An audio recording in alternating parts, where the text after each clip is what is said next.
আবার ক্ষমতা পাব তখন কোথায় যাবে? এক ভয়ঙ্কর প্রশ্ন, এক অঘোষিত হুমকি, যা আজ নাড়া দিয়েছে বিচার ব্যবস্থাকে, প্রশাসনকে, এমনকি গোটা জাতিকেই। একদিকে সাবেক মন্ত্রীদের প্রকাশ্য গালিগালাজ, অন্যদিকে কারাগারে প্রভাবশালীদের জন্য ভিআইপি সুবিধা। সব মিলিয়ে প্রশ্ন উঠছে, এই কি আমাদের রাজনৈতিক সংস্কৃতি? এই কি আইনের শাসন? আজকের প্রতিবেদনে তুলে ধরব সাম্প্রতিক সেই ঘটনা যেখানে ট্রাইব্যুনাল পরিণত হয়েছে রাজনৈতিক শক্তি প্রদর্শনের মঞ্চে, আর প্রশাসন যেন নির্বাক দর্শক। সাম্প্রতিক সময়ে জাতি সাক্ষী হচ্ছে একের পর এক চাঞ্চল্যকর ও বিতর্কিত ঘটনার, যার মঞ্চ আন্তর্জাতিক অপরাধ ট্রাইব্যুনাল। এসব ঘটনা শুধু বিচার ব্যবস্থার উপর নয়, গোটা রাজনৈতিক পরিবেশের উপরই তীব্র প্রশ্ন ছুড়ে দিচ্ছে। সাবেক সেনা কর্মকর্তা, যিনি হাসিনার কসাই নামে পরিচিত, জিয়াউল হাসান, সম্প্রতি একটি ভাইরাল ভিডিওতে তাকে পুলিশের উদ্দেশ্যে প্রকাশ্য হুমকি দিতে দেখা গেছে। তার কণ্ঠে উঠে আসে ভয়ঙ্কর এক বাক্য, আবার ক্ষমতায় ফিরলে তখন কোথায় যাবে?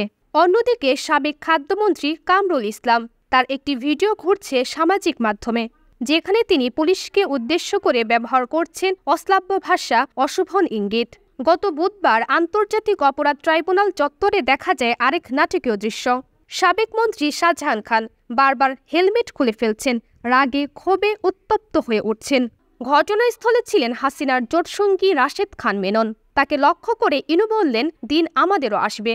এই বাক্যই যেন নতুন উত্তেজনার আগুনে ঘি ঢালার কাজ করেছে।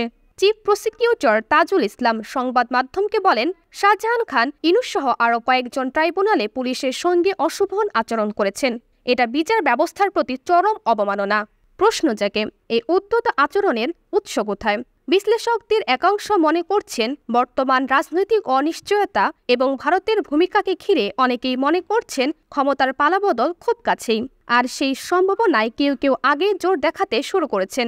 এদিকে প্রশাসনের ভূমিকা নিয়ে উঠছে প্রশ্ন, যদি প্রশাসন সুযোগ না দিত তবে কি এতটা সাহস পেত অভিযুক্তরা? কারাগার থেকেও উঠে আসছে আরও ভয়ানক অভিযোগ। শেখ হাসিনার উপদেষ্টা সালমান এফ রহমান, সাবেক মন্ত্রী আনিসুল হক ও শাহজাহান খান কারাগারে পাচ্ছেন বিশেষ সুবিধা। বাইরে থেকে আনা খাবার, আত্মীয়দের সঙ্গে অবৈধ সাক্ষাৎ, সবই টাকার বিনিময়ে সম্ভব হচ্ছে, এমনটাই অভিযোগ। এ অবস্থায় গঠন করা হয়েছে 2 সদস্যের একটি তদন্ত কমিটি।